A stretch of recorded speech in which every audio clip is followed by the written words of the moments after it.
So, hello everyone. It's a pleasure to be here. What can I say? I have to follow Brian Honan's talk, and I'm between you and lunch. So it's not the easiest sessions to do, but I hope to try and keep you entertained throughout. So my name is Joseph Carson. I'm based in Estonia, so I've traveled all the way from Estonia to be here. But you're probably guessing, where's that accent from? I'm originally from Belfast, so, it's a good time to get here and to be talking to you. So I've been privileged. First of all, can we give Brian a big round of applause, because organizing these conferences is so difficult. And also doing ad hoc talks when you have to fill spaces is also a challenge as well. But I've been privileged. I'm here to talk about a session. I'm going to take you through a real-world story about a ransomware victim. So one thing I always think is, we always talk about the attackers, and we talk about what they did, and we talk about the different incidents. But I like to take it sometimes from the approach of the victim and try to understand about how their experience was, what they were doing, what they were thinking, the challenges that they faced. And this is going to take you through that journey. And this was not a sophisticated cyber attack. It's basically textbook ransomware incidents. So I want to tell you their story. I've been fortunate enough to be able to be approved to tell their story. Most victims don't want to be known. Most victims don't want to tell you that they've been a victim. So they've been privileged, and their point of me sharing the story is they want to prevent you from making the same mistakes that they did. They want to help others prevent from having that same incident and same damage to the business. So I'm going to take you through the journey.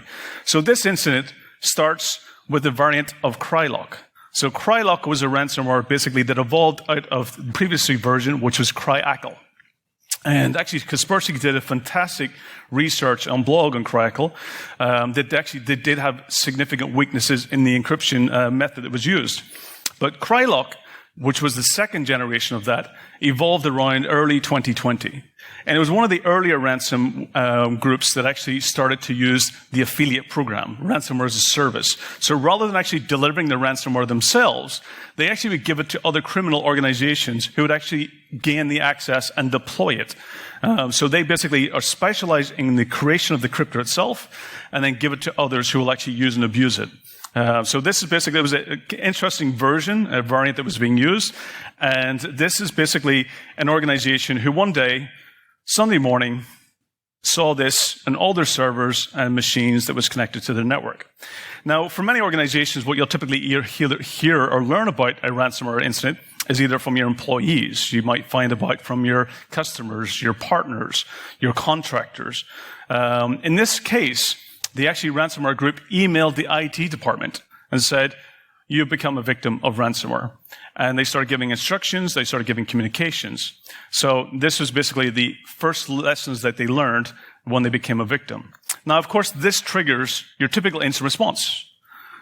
And one of the things, what I want to make sure that we all understand is there's a big difference between incident response and being incident ready. There's a big difference. Having an incident response plan that you went through, you created your checklist, you created your plan, you put it in a drawer, and then 2 years later, you become a victim and you take that out and you try to figure out how to follow it. There's a big difference between incident response plan and actually having incident response readiness.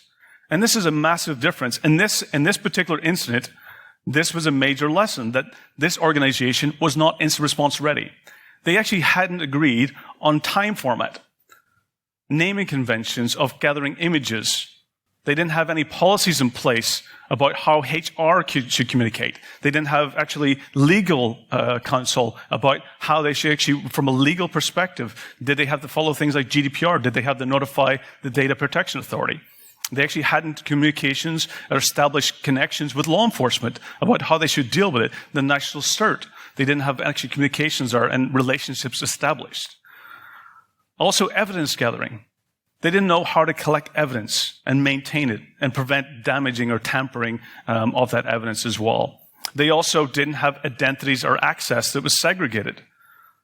We actually, in the incident response, we had to use the same identities that the criminals had already compromised in the environment in order to gain control. Contaminates evidence. That's the last thing you want to be doing. They also had lots of service accounts that they didn't know how to rotate credentials because of the fear of breaking more systems. One thing that I always have is a go bag as well. because you never know how long. When you're actually dealing with an incident, you could be sitting in a data center for a long time without actually having any access to food. So having something ready to go, huge amounts of clean, sanitized disks as well, because you will go through lots of hard disks and taking lots of images. Also, alternative means of communication. Many times, you might not have access to email. Your phone system might be a VoIP phone system, which might not be available. So also making sure that your readiness goes through making sure you've got set up alternative means of communication as well. Many organizations have a support team or help desk.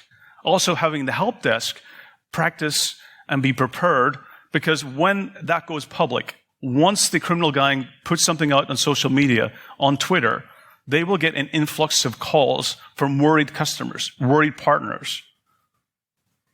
It will actually have a massive impact in your organization's support and help desk. Having the plan and having practice drills is so critical. So make sure you differentiate between the difference between being incident ready and having an incident response plan. And make sure you keep it updated and keep it practiced. This organization, they had a plan, but they were not prepared when the incident happened. So they did have a checklist response, which was a bit outdated. This is one that I helped them create and helped them actually improve as we went through the incident, making sure they had clear definition of who's responsible and ownership for what part of the incident. And one of the things they realized was there's a big difference between a security incident or an IT incident and a business response, a business incident.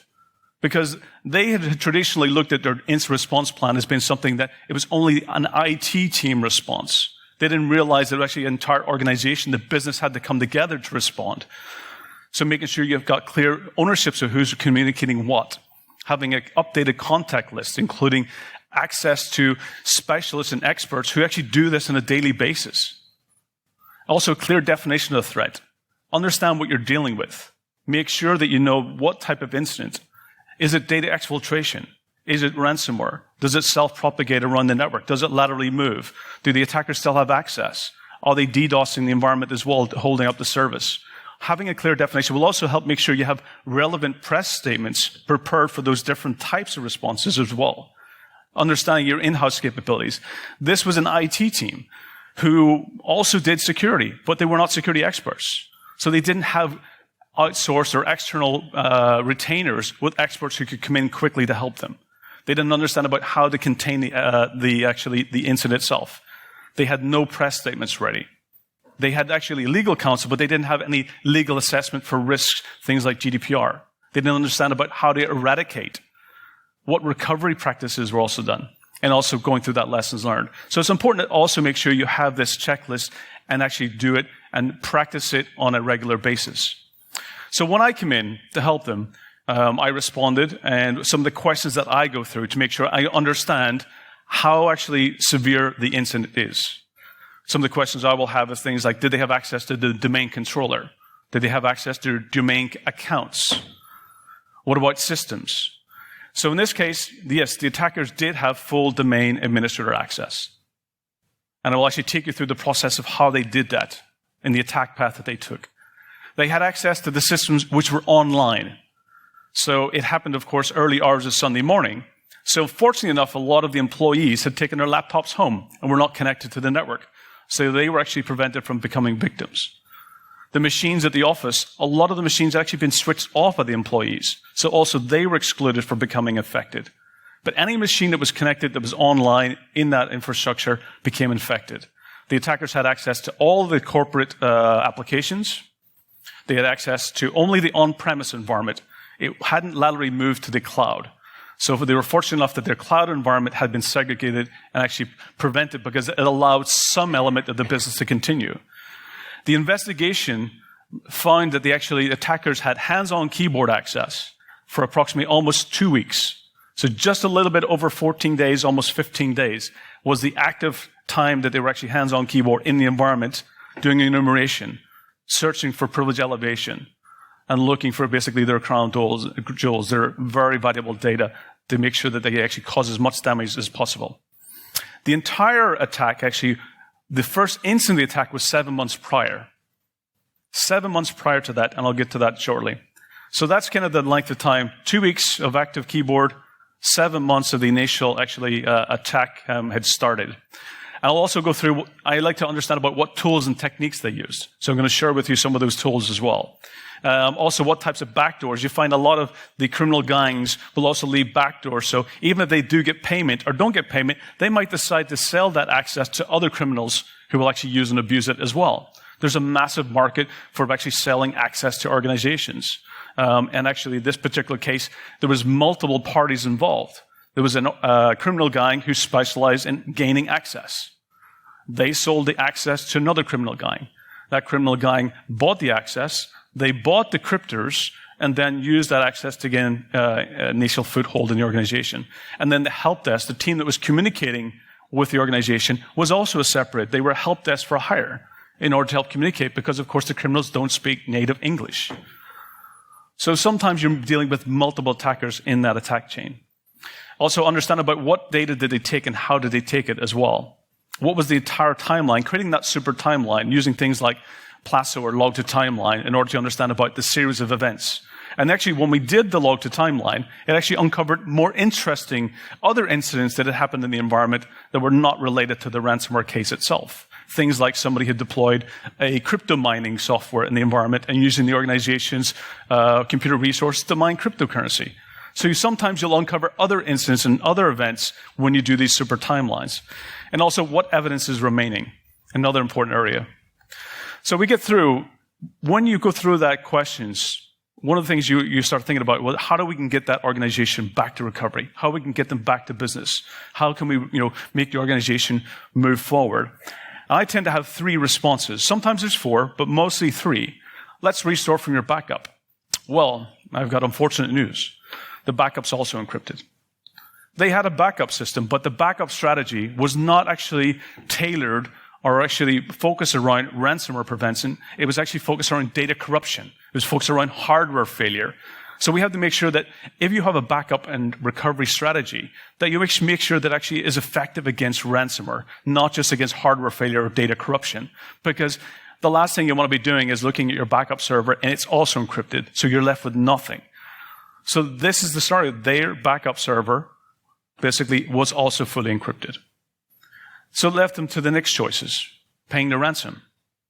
They started negotiating with the ransom. And actually an interesting survey that we did at they called Accentrify was actually recently the survey, and actually relates to some of the comments that Brian had made, was actually more than 80% of organizations are paying the ransom to recover.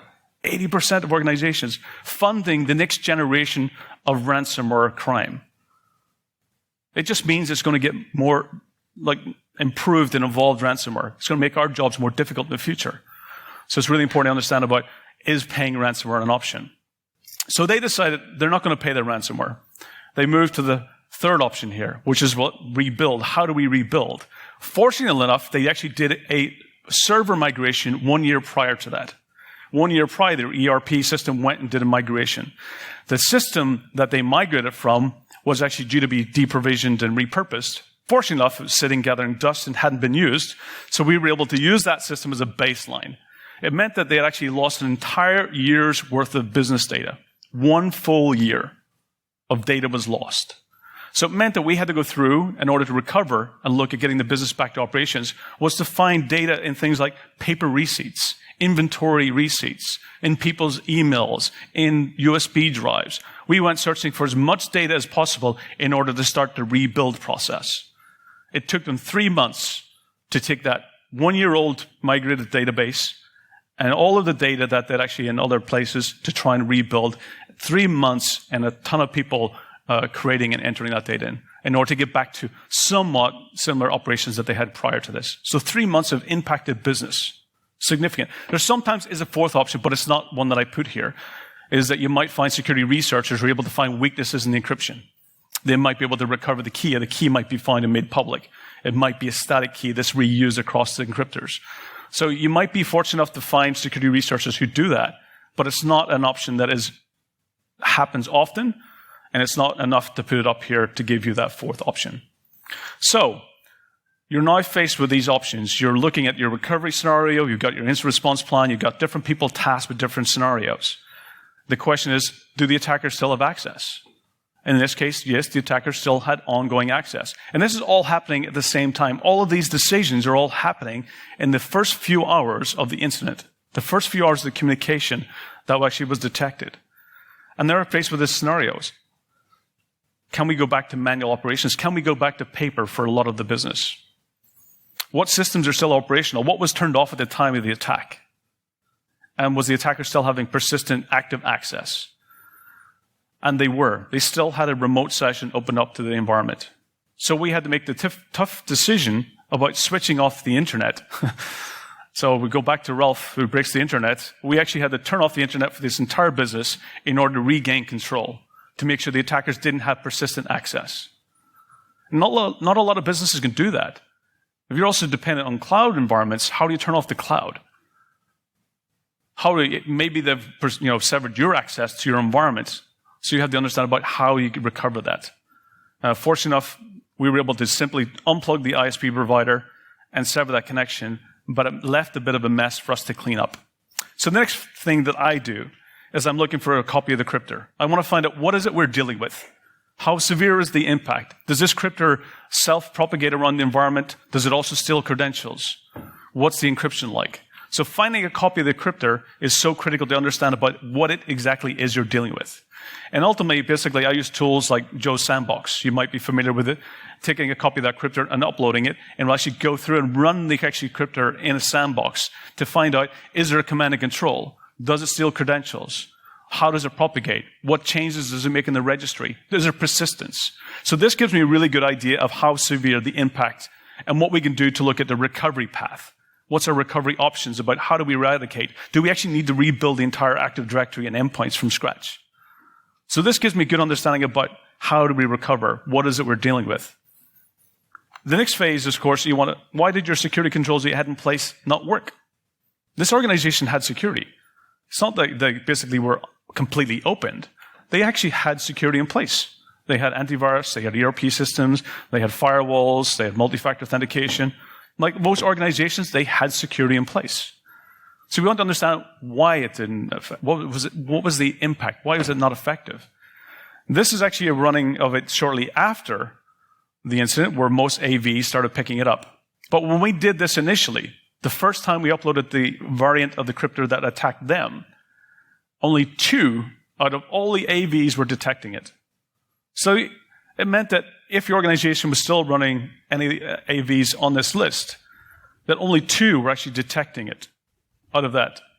So it meant that we had to look at, well, why wasn't it detected? It was actually a pretty recent creation of the variant. It was pretty new, so not many organizations have become previous victims. It was actually from the creation of the Crypter to deployment was a space of about 3 to 4 weeks. And also we did find that they actually also had other Crypters in their tool set as well. They just decided to use this one because this organization would not detect it.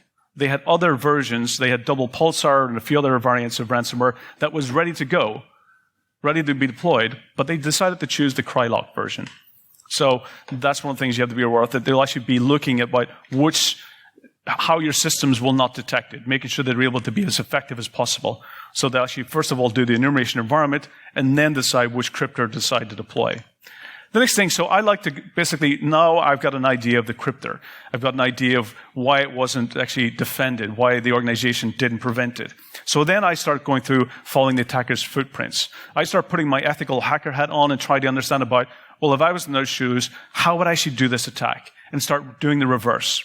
So the first thing is you're going to go through and you want to find those initial staging systems. You want to find out where basically they gain the access. You want to shut the door permanently. You want to understand about how did they gain that initial foothold? What other systems in the environment did they use for staging machines? Because what they will tend to do is they'll do enumeration. One of the things that Brian mentioned earlier about naming convention, which is always hilarious, sometimes we name the systems so poorly that we actually tell the attackers what the server's doing. This is our ERP server. This is our backup server. This is our SQL server. This is our, access server. We name things to simplify it for us, but we also give the attackers an advantage of making it easy for them to actually understand what task or purpose that machine or server is doing. So it's really important to find these initial staging. But the unfortunate thing for an incident responder is that you tend to find that they're really good at hiding their tracks. For me, going into this environment and starting to try and understand about what was happening is, think about it. You get a 10,000-piece jigsaw puzzle, right? but you only have 200 pieces remaining. And you have to put those 200 pieces together and understand about what the entire picture was, what that full jigsaw puzzle was. That's what's like being an incident responder when attackers basically are using ransomware to actually hide their tracks. They use their ransomware as ways to actually corrupt the staging machines, to actually corrupt the log files, to clear the evidence. They use ransomware to do that. It's a very effective weapon for them to hide their tracks. But fortunately enough, they didn't hide them well enough. So we were able to basically dissect and find the attack path that they used. So one of the first things we were able to use for basically looking at the logs and evidence that was remaining. And sometimes you'll even look through, for example, when the event logs were cleared, you'll be able to find a timestamp of those series of clearing of the event logs and try to find out which one was the first one to be done and try and navigate and try to create that attack path visibility so you actually understand about how they moved around the network. But one of the first things we find, of course, we're all familiar with PSEC. It's something I've been using pretty much my entire career from basically the Windows internal tools. It's a fantastic tool. It helps us do our job. It helps us do automation. It's great for system administration. But also, not only is it going to be used for good purposes, but it also be used for malicious purposes. In this case, they'd use PSExec in order to actually run scripts and commands around the network. This is how they were using as their automation, the way to laterally move. So ultimately, after analyzing and looking at all the machines where PSExec had been executed and run, we were able to find it back to a few staging machines where those would be initiating from. When we got to the staging machines, we found out that they're actually using soft-perfect network scanner in order to actually do and run the automation. So that was scanning the network. It was actually being able to pull back the inventory about what servers were doing, what operating systems are running. So we actually use this, which of course can be used, it's used legitimate software that we use for scanning the network, but can also be used for malicious actors. And actually, just to give you an example here, this is actually real screenshots of the actually the scripts and what they'd actually done. I've actually modified it to make it anonymous so that it doesn't reveal any details about the victim. But also, just to note that all of these commands that was actually in the application part of the software was actually in Russian language. I actually had my kids translate it for me. Fortunately enough, I've got kids who speak and read Russian, so they helped me go through and actually translate a lot of the scripts. So it's great if you have kids who speak Russian. They actually help me with my job quite often. My language skills are not my greatest part of my area, but I went through and translated these from Russian to English, which meant that we knew that we were dealing with Russian-speaking or Russian origin of the attackers. The IP addresses that we were able to find basically from the domain DNS and other areas did show that attackers actually used servers in UK, they used servers in Holland, and also Ukraine. So that was some of the countries where we saw affiliations and sources of basically being used, of course, as proxies, known basically malicious IP ranges. So basically what they'd done was automation. This translates back to a lot of the scripts that they'd used, and then also they'd actually created their own local administrators on those staging machines in case they needed to create backdoors and be able to return if the user ever changed their credentials. So this was an indication that they'd use these on the staging machines in order to be the way also to deploy the ransomware itself. The next area, of course, we found on those staging machines was that used Mimikats. That actually used Mimikats in order to go from local administrator rights up to domain. If you have users who are local administrator rights, it's literally 2 steps to go from local to domain. I hate we put local in front of it because it makes us assume that it's limited to only the local machine. But it gives the attackers a way to elevate. In this case, they were using, unfortunately, Windows Server 2012. And it was basically one of the SP2 versions, which meant that the registry key here basically had been changed, so default credentials, or credentials would not be stored in clear text and memory. But simply by changing this registry key back on later versions of servers will allow you to actually re-enable that. So running Mimikats will allow you to extract any types of credentials in clear text. Now, one of the things that they'd done, of course, was they went into the machine, they changed their credentials, caused some problems in that machine, leave, clear up their tracks at the same time, and wait for an administrator to log in to fix the problem. An administrator is going to log in with what? Domain credentials. Help desk worker is going to log in with what?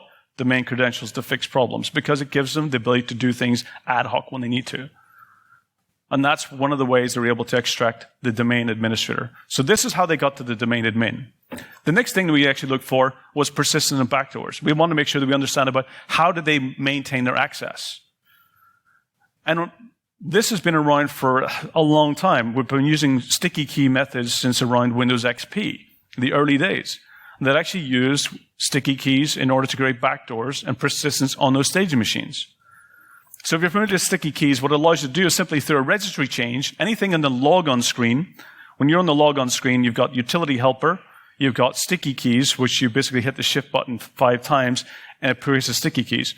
If you hit the shift button 5 times on these staging machines, it will actually pop up a command prompt that was running under empty authority system. And therefore, the attackers could then enable, create users, open up RDP, and create persistent access. So it's really important. They were not looking for these. You need to be actively looking for those registry changes. You need to be threat hunting. You need to be going and searching, do any of my machines have these registry key settings? Do they actually have the Mimikats registry key setting that allows them to actually extract and clear text? Looking for these proactively. Unfortunately, one of the reasons why they were able to run all of these was the compromised user credential that the attackers had gained access was a local administrator. So the initial user that they gained access, being a local administrator, meant that they were actually able to turn off security. Their sessions were approximately 10 to 20 minutes long, no longer. They would disable security, do their enumeration, make the changes, and then re-enable security and leave. So in the actually endpoint detection and AV, it just looked at this machine dropped offline for a couple of minutes. Actually, the machine looks normal. Security's turned on, it's enabled, it's doing its job. You want to be looking for those periods of times it drops. You want to be looking for those 10 to 20 minute sessions, because those are the times that the attackers are doing their malicious activity. So never give users local administrator rights. It literally gives the attackers a way to hide their tracks and elevate privileges to domain very easily. Of course, this all started with what? A public-facing RDP server. Yes, the company did have terminal services, multi-factor authentication. But during the pandemic, a third-party accountant needed to have access to the accounting system. So they decided that let's do it quickly. So they enabled a particular machine in order to give the accountant access to the environment, outside the visibility of the IT team. It was done within the department. One machine, it only takes one machine, that failure to secure it will give the attackers that access. And of course, going back prior to the 7 months before the attack happened, it was all done through brute force. By bringing that system up, putting it public facing will give the attackers enough time in order to gain access. So again, those who specialize in getting the access, selling it to the affiliates, and then buying crypters in order to actually deploy it. Bringing this organization to complete stop. So what things can we do to reduce the risks? And I'm going to repeat a lot of what my peers had said throughout the day, is that it's really getting back to basics. And one thing that Eugene mentioned earlier, he talked about security by design. I think we need to go a bit further. We need to go to security by default. Security should be by default, not just by design, but on and used, and basically we're using it effectively. So it's really important we get to that stage. But having good education in cyber hygiene, your employees should never be afraid to ask for advice. That's one of the best ways. If your employees do something or accidentally click on something and they suspect that they shouldn't have done it, they should not be afraid. They shouldn't be feeling that I shouldn't tell anyone, otherwise I might be victimized. We should empower employees to talk and basically reach out and be proactive, to communicate. Having a backup and test plan and recovery, but actually one that's basically focused around ransomware as well, not just having online servers, having segregation. Getting into zero trust or principal least privilege. Your administrator should not be freely just logging into systems as domain administrators. And those credentials should be rotated after every single use. If they had rotated those credentials, the attacker would not have been able to leverage those credentials or those hashes to laterally move and reuse it in PSExec. Privileged access security, so they can actually have something they check out and log in the system securely and rotate the credentials for them. Application control that can detect, for example, when PSExec is actually executing out of time? Sunday night, is it normal? And make sure you patch it and update. So at that point in time, we're here, it's all about reducing risk. It's all about forcing the attackers to create more risk, to make their job more difficult. The more risks that they take, the more noise they will create in your networks, giving you visibility to actually detect them and stop them. Ultimately, we're here, the more you know about the techniques that they use and other victims' lessons learned, the more we can do to make it more difficult for them. But ultimately, we have to translate that into business goals and business value to get the budget we need to do the things in order to actually help and be safer. So that wraps it up.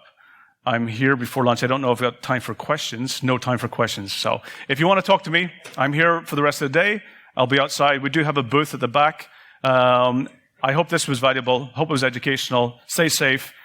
Enjoy the lunch. And enjoy the rest of the conference. Thank you.